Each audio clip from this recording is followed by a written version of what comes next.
ఒకసారి చూద్దాం, ఎందుకంటే ఉదయం నుంచి చూస్తూనే ఉన్నాము అక్కడ వస్తున్న సరళి, ఫలితాల సరళి ఇవన్నీ చూస్తూ వచ్చినప్పుడు. రవి గారు, గుడ్ ఈవినింగ్. రవి గారు, మీరు పొద్దు నుంచి స్టడీ చేస్తున్నాం కదా, ఒకసారి తమిళనాడు ఫలితాలను కనుక చూస్తే పూర్తిగా మార్పు కోరుకున్నారు, ఆల్టర్నేట్ కోరుకున్నారు ప్రజలు. ఎప్పుడు వాళ్ళు కాకపోతే వీళ్ళు, వీళ్ళు కాకపోతే వాళ్ళు అనే ఆల్టర్నేట్ నుంచి ఒక కొత్త శక్తి అవసరమని మధ్యలో వచ్చారు. విజయకాంత్ వచ్చాడు, కొంత ప్రభావం చూపించే ప్రయత్నం చేశాడు కానీ ఏం చేయలేకపోయాడు. తర్వాత కమల్ హాసన్ వచ్చి ఆయన చేతులు ఎత్తేసాడు, శరత్ కుమార్ గారు వచ్చాడు, ఆయన చేతులు ఎత్తేసాడు. అండ్ రజనీకాంత్ ఇదిగో వస్తున్నా లేస్తే మనిషిని కాదన్నట్టుగా ఆయన లేవకుండానే, పార్టీ పెట్టకుండానే వెళ్ళిపోయాడు. సో మొత్తం మీద విజయ్ కొట్టాడండి. విజయ్ దాన్ని సాధించాడు. ఎలా?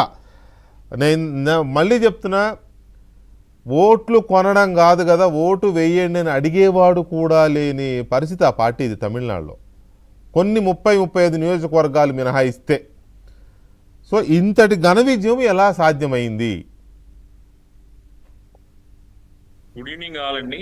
ఇక్కడ వికే గారు, ఇప్పుడు మనం చెప్పాల్సిన విషయం ఏంటంటే, ఇప్పుడు మన రగన్న చెప్పినట్టు బీజేపీకి ఎలా అయితే పన్నా వ్యవస్థ అంటే 30 మంది ఒక కార్యకర్త, ఆ పన్నా ప్రముఖ్ ఇంటింటికి వెళ్ళి వాళ్ళ విధి విధానాలతో పాటు పార్టీ పాలసీస్ తో పాటు అపోజిషన్ పార్టీ తాలూకు ప్లస్లు మైనస్లు ఎంత సవివరంగా వివరిస్తూ వాళ్ళ మైండ్స్ ని, వాళ్ళ కాన్ఫిడెన్స్ ని టేకప్ చేస్తారో ఆ వ్యవస్థ అనేది విజయ్కి లేదు. మీరు అన్నట్టు అంటే మీరు అబ్జర్వ్ చేయండి, వెస్ట్ బెంగాల్ లో బీజేపీ చేసిన ఎక్సర్సైజ్ తమిళనాడులో జరగలా. విజయ్ దగ్గర విజయ్ అనే ఒక వ్యక్తి ఒక న్యూ ఫేస్, న్యూ ఎంట్రెంట్ గా ఆవిర్భవించిన తర్వాత నుండి కూడా ఏంటంటే అతని మీద చాలా ఎలిగేషన్స్, డిఎంకే కూడా కొంత ట్రబుల్ చేసింది. అక్కడ స్టాంపేడ్ ఇష్యూస్ లో సిబిఐ వరకు నోటీసుల వరకు పోయారు. ఆ తర్వాత లేటర్ ఆన్ బీజేపీ కూడా అతన్ని టార్గెట్ చేస్తూ వచ్చింది. సో చాలా రకాలైన అంశాల మధ్య తను ఏమనుకున్నాడు, ఒక డెడికేటెడ్ గా నేను ఒక సింగిల్ ఎజెండాతోనే ఉండాలనుకునే ఒక పాయింట్ ని తీసుకున్నాడు. ఆ పాయింట్ ఏంటి? నేను అంబేద్కర్ పెరియార్ సిద్ధాంతాలకి నేను వారసుడిని అన్నట్టుగా. బికాజ్ రెండు ద్రవిడియన్ పార్టీలే, డిఎంకే అండ్ ఏఐడిఎంకే రెండు ద్రవిడియన్ పార్టీలే. సో బేసికల్ గా వాళ్ళ జెనెటికల్ పొలిటికల్ సిస్టమ్ లోనే వాళ్ళ ఓటేసే ఓటర్ కూడా ఏంటి అని అంటే వాళ్ళ చేంజ్ ని, హోప్ ని ఎక్స్పెక్ట్ చేస్తూ ఉంటారు. Tamil Nadu is a most prosperous state compare to all. ఇంకా మీకు వెస్ట్ బెంగాల్ లో మీరు ఇందాక అన్నట్టు ఏంటంటే వామపక్ష భావాలు, ఉద్యమాలు ఇవన్నీ ఎక్కువగా ఉన్న రాష్ట్రంలో బీజేపీ ఎలా నెగ్గుకు రావడం కష్టమో, తమిళనాడు నుండి ద్రవిడ సిద్ధాంతం నుండి పక్కకు తీసుకెళ్లి గెలవడం అనేది చాలా కష్టమైన టాస్క్. అలాంటి పరిస్థితుల్లో యంగ్స్టర్స్, జనరేషన్ ఏదైతే యూత్ పాపులేషన్ వీళ్ళందరూ కూడా ఏంటంటే వాళ్ళ ఆస్పిరేషన్స్ కి ఒక ట్రూ స్పిరిట్ లీడర్ గా కావాలి అనుకున్నారు. కాబట్టే ఎటువంటి మెకానిజము, ఎటువంటి పార్టీ తాలూకా ఆర్గనైజేషనల్ స్ట్రక్చర్ కూడా లేకుండా ఒక భారీ విజయాన్ని ఆయన ఈరోజు సొంతం చేసుకున్నాడు.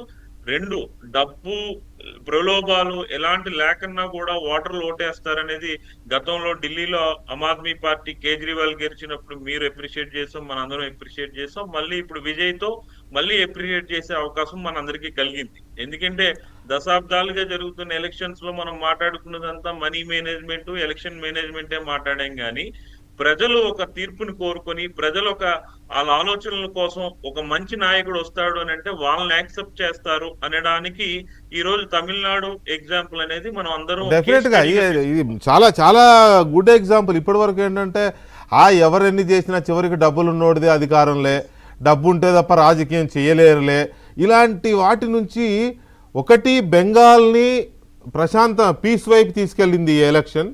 ఇక్కడేమో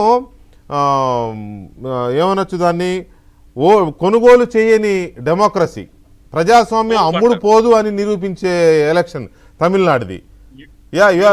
మీరు చెప్పింది కరెక్ట్.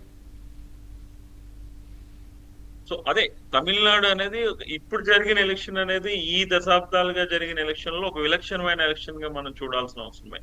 వేరే కమ్స్ టు వెస్ట్ బెంగాల్, మనం అనుకున్నాం పొద్దున కూడా మీకు నేను చెప్పా, వెస్ట్ బెంగాల్లో ఎప్పుడు కూడా ఏంటంటే ఒక రీజనల్ పార్టీస్, ఎస్పెషల్లీ జాతీయ పార్టీల నుండి విడిపోయి రీజనల్ పార్టీలుగా ఆవిర్భవించిన తర్వాత వాళ్ళు 1-2 ఎలక్షన్స్ గెలిచిన తర్వాత వాళ్ళు ఏం చేస్తున్నారంటే తెలుసో తెలియకో అపోనెంట్ పార్టీస్ ని పూర్తిగా కిల్ చేసేస్తే మనం పూర్తి స్థాయిలో అధికారంలో ఉంటాం అనే ఒక భావనలో వీళ్ళందరూ ఉన్నారు. సో అందుకే మీరు చూడండి, కాంగ్రెస్ నుండి విడిపోయిన మమతా బెనర్జీ అక్కడ గెలిచాక వామపక్షాలను పూర్తిగా వెంజన్స్ తో నలిపేసి ఈ, కుదిపేసింది శుభ్రంగా. దాంతో ఆ భయంతో ఏం జరిగిందంటే వాళ్ళకి అదర్ ఆల్టర్నేటివ్ షెల్టర్ కావాలి కదా, ఒక రాజకీయ నాయకుడికి ఎదుర్కోవాలి, ఫైట్ చేయాలంటే ఇంకో పొలిటికల్ అవును. అంబ్రెల్లా కావాలి. అలాంటి పరిస్థితుల్లో బీజేపీ వాళ్ళకి హోప్ గా కనిపించింది. కాంగ్రెస్ అచేతన వ్యవస్థలోకి పోయింది కాబట్టి బీజేపీకి హోప్ గా కనిపించింది. సో ఎంటైర్ ఈ రోజు వామపక్ష భావాలున్న అందరూ కూడా ఈ హిందూ భావజాలం సిద్ధాంతాలకి మోటివేట్ అయ్యారు అని అంటే అది ఎలక్షనీరింగ్ సిస్టమ్ తో పాటు బీజేపీ తన ఐడియాలజీని పూర్తి స్థాయిగా ప్రజల్లోకి తీసుకెళ్లి ఒక విశ్వాసం కల్పించిందనడానికి వెస్ట్ బెంగాల్ కూడా ఒక బెస్ట్ రైట్. నేను ఇందాక అన్నట్టుగా అధికారం మత్తు తలకెక్కి మనం చెప్పిందే వేదం, లేకపోతే మనం చెప్పినట్టే పార్టీ నడవాలి, మనం చెప్పినట్టే ప్రజలు నడవాలి, మనం చెప్పినట్టే కార్యకర్తలు నడవాలి, వాళ్ళకే కోరికలు ఉండకూడదు, వాళ్ళకే స్వేచ్ఛ ఉండకూడదు, వాళ్ళకి ఎలాంటి ఆలోచనలు సిద్ధాంతాలు ప్రశ్నించే అధికారం ఇవేమీ ఉండకూడదు, మనం చెప్పినట్టే బతకాలి అనే ఈ ప్రాంతీయ పార్టీల వ్యవహారం కానీ, లేకపోతే జాతీయ పార్టీల వ్యవహారం కానీ, పెచ్చరిల్లిపోతున్న అవినీతి కానీ, ఇవన్నీ కూడా ఈ ఎలక్షన్స్లో చెంపదెబ్బ కొట్టినట్టు కొట్టారు ప్రజలు. అవేంటి, ఆ ఎగ్జాంపుల్స్ ఏంటి? డిఎంకేకి ఎలా అధికారం నెత్తికెక్కింది, మమతా బెనర్జీకి ఎలాంటి అధికారం నెత్తికెక్కింది, చివరికి కమ్యూనిస్టులు కూడా అవినీతి చెద ఎలా పట్టింది కేరళంలో, పినరయి విజయన్ లాంటి ఒక లీడర్ కూడా అవినీతి ఆరోపణలు ఎదుర్కోవాల్సి ఎందుకు వచ్చింది, అది కూడా అధికారం